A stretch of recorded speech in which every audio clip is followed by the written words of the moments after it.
안녕하세요. 날마다 기막힌 정오의 박재훈 목사입니다. 세상이 참 복잡해지는 것 같습니다. 그래서 우리의 삶도 마치 거미줄처럼 복잡하게 얽혀진 삶을 살아갑니다. 제가 어릴 적 모습은 참 단순했던 것 같습니다. 그래서 배고프면 먹고 나가서 놀고 또 졸리면 자고 이랬던 삶이었는데, 그런데 점점 어른이 돼가면서요, 인생이 복잡해지는 것을 경험하게 됩니다. 말을 할 때도 계산을 해야 되고요, 이해관계가 복잡하게 되면 또 그것을 잘 해석해야 되고 불필요한 에너지들을 낭비할 때가 있다는 겁니다. 어떤 분야에서든 빛을 발하려면 한 가지를 잘해야 된다고 하는데요, 오늘날과 같이 초세분화된 세상 가운데서 모든 것을 잘하기란 참 쉽지 않습니다. 그래서 요즘에는요, 단순함, 심플 라이프가 주목받고 있습니다. 여러분, 단순함은요, 강력함이 있습니다. 그래서 한 가지에 미친 사람이 세상에서 환영을 받고 있는 그런 세상 가운데 지금 우리는 살아가고 있죠. 그렇다고 한다면 단순한 삶은 어떤 삶일까? 단순한 삶은요, 삶에 초점을 맞추는 것과 같습니다. 제한적인 시간 아래서요, 선택과 집중을 잘 하는 것이죠. 제가 예전에 한국에 있을 때요, 교회 홈페이지를 제작하면서 그 디자이너 분과 함께 회의를 할 때 그분이 항상 저에게 해주신 말이 있어요.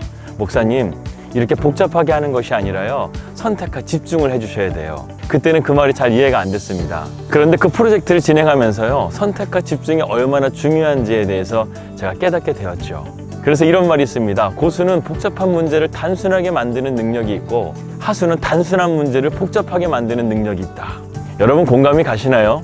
우리가 살아가야 될 이유, 그리고 분명한 목표 설정, 제가 해드리겠습니다. 우리의 삶의 진정한 목표는요, 바로 예수 그리스도가 되어야 합니다. 하루에 한 가지라도 벅찬 세상이라고 한다면요, 저는 예수 그리스도 한 분만을 붙드는 삶이야말로 모든 것을 해결할 수 있는 답이라고 믿습니다. 오늘도 그러한 삶과 함께 힘차게 시작하는 우리 날마다 기막힌 정오 식구들 되시기를 주님의 이름으로 기도합니다. 2020년 3월 13일 날마다 기막힌 정오 시작합니다.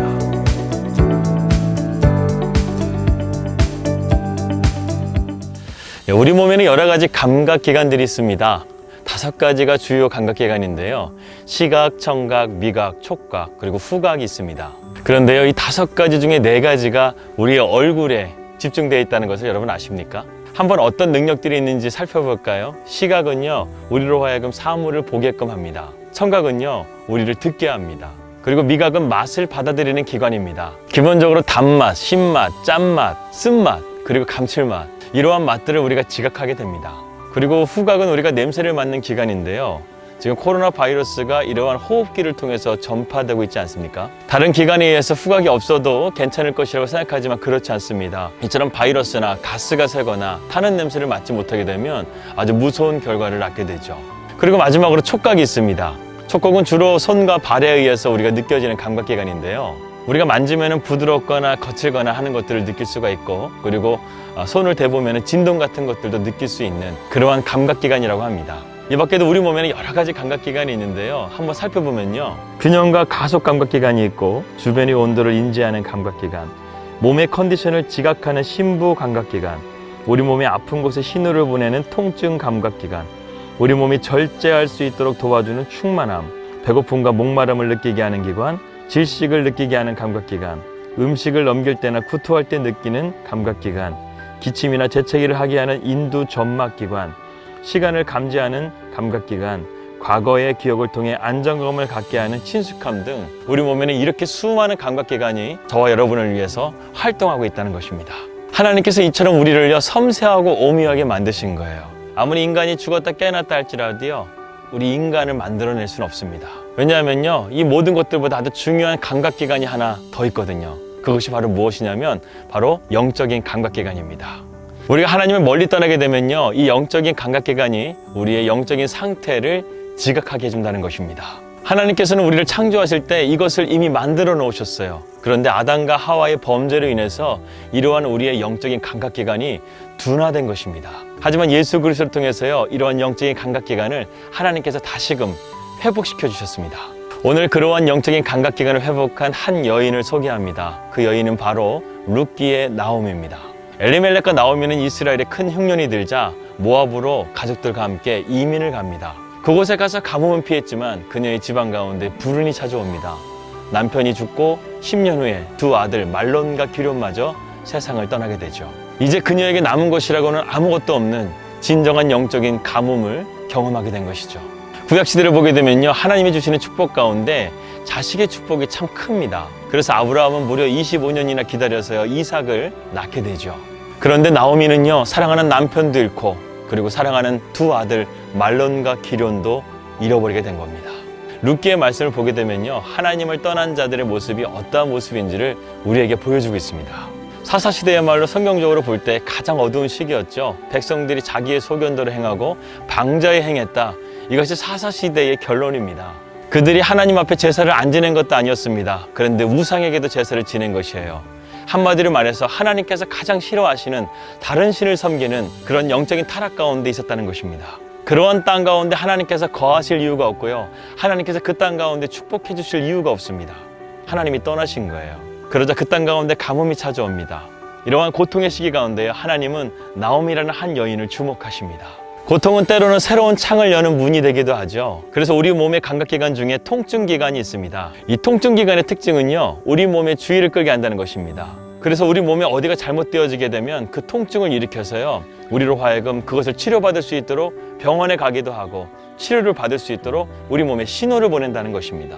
통증을 못 느끼는 무감각증을 가진 사람들이 있는데요, 그 사람들을 우리는 나병 환자, 한센병이라고 부르기도 합니다.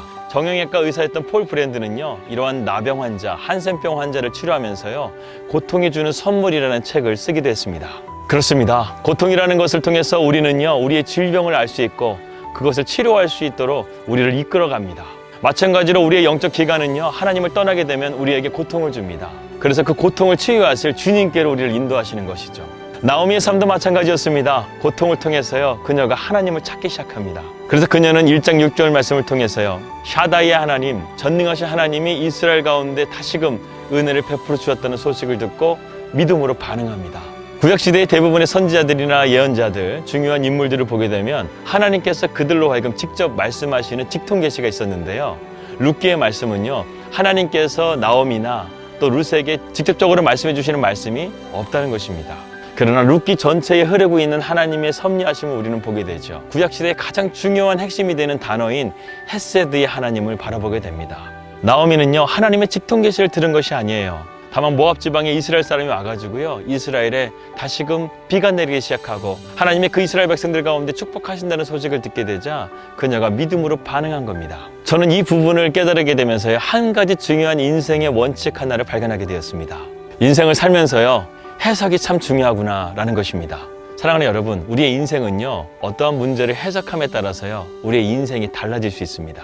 나오미는 참 지혜로운 여인이었던 것 같아요. 그녀는 그녀의 인생 가운데 마지막 찬스가 왔을 때 이것을 바르게 해석했고요, 이스라엘에 하나님의 축복이 임한다는 소식을 듣고 하나님이 지금 나를 부르신다, 돌아오라, 돌아오라, 이 음성으로 해석한 것입니다. 그렇다고 한다면 해석이라는 것은 과연 무엇일까요? 해석은요, 깊이 들여다보는 것입니다. 우리는 시각을 통해서 사물을 보지만요, 이 해석이라는 것은 우리의 마음의 눈으로 그 문제를 바라보는 것입니다. 대표적인 성경 인물이 바로 요셉입니다. 요셉은 참 많은 고난을 겪죠. 그런데요, 그가 자기 아버지 야곱과 그리고 형제들과 함께 화해할 때 그가 이렇게 고백합니다. 당신들은 나를 해하려 하였으나 하나님은 그것을 선으로 바꾸사 오늘과 같이 만민의 생명을 구원하게 하시려 하셨나니. 요셉은 자기의 고난을 하나님께서 선대하시고 또 많은 사람들을 구원하시기 위한 하나님의 섭리였다라는 것을 믿음으로 고백한 것입니다. 이처럼 우리가 고난과 고통을 바르게 해석할 수 있다고 한다면 우리는 인생 가운데 어려운 일을 만난다 할지라도요, 견뎌낼 수 있고 이겨낼 수 있는 힘이 생깁니다. 그래서 우리가 하나님의 말씀을 많이 듣는 것도 물론 중요하지만 그 말씀을 바르게 해석하는 것은 더욱 중요한 것입니다. 모압 지방에 있는 이스라엘 사람들은 나오미 한 사람만은 아니었을 것입니다. 많은 이스라엘 백성들이 있었겠죠. 그런데 그 말을 듣고 믿음으로 결단한 사람은 나오미 한 사람이었다는 것입니다. 우리는 나오미처럼 이러한 영적인 민감성을 가지고 하나님의 말씀을 바르게 해석할 수 있는 저와 여러분들이 되시기를 바랍니다. 영적인 감각기관은요, 오직 하나님의 말씀에만 반응합니다.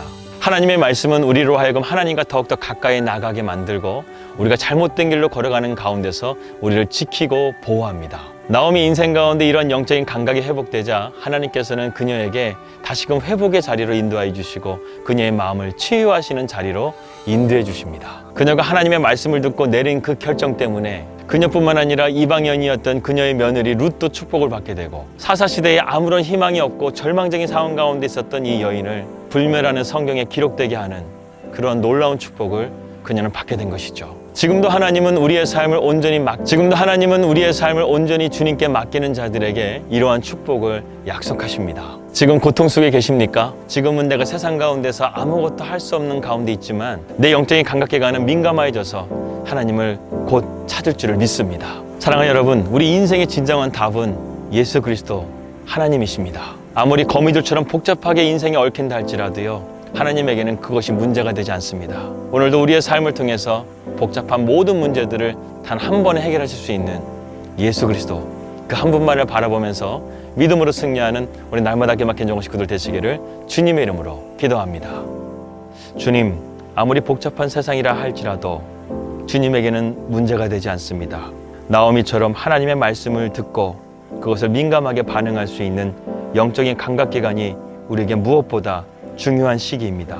우리의 영적인 감각기관을 다시 한번 소생시켜 주시고 겨울이 지나서 봄이 오듯 우리의 삶 가운데 생명력이 솟구쳐 오를 수 있도록 우리에게 힘과 능력 허락하여 주시옵소서.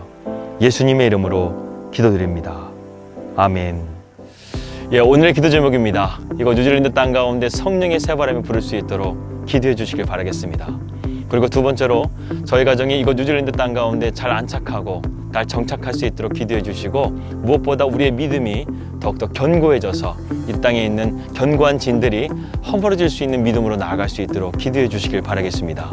그리고 세 번째로 지금 전 세계에 이슈가 되고 있는 코로나 바이러스가 더 이상 확산되지 않고 하루빨리 치료책이 개발될 수 있도록 계속해서 기도해 주시길 바라겠습니다. 저희도 우리 날마다 기막힌 정우 식구들을 위해서 늘 기도하고 있습니다. 사랑하는 여러분, 힘내십시오. 예수 그리스도를 더욱더 붙드십시오. 여러분의 영적인 감각기관이 다시금 소생케 되기를 위해서 기도합니다. 평안한 하루 되시고요. 저는 내일 뵙도록 하겠습니다. 우리 믿음으로 승리합시다. 할렐루야.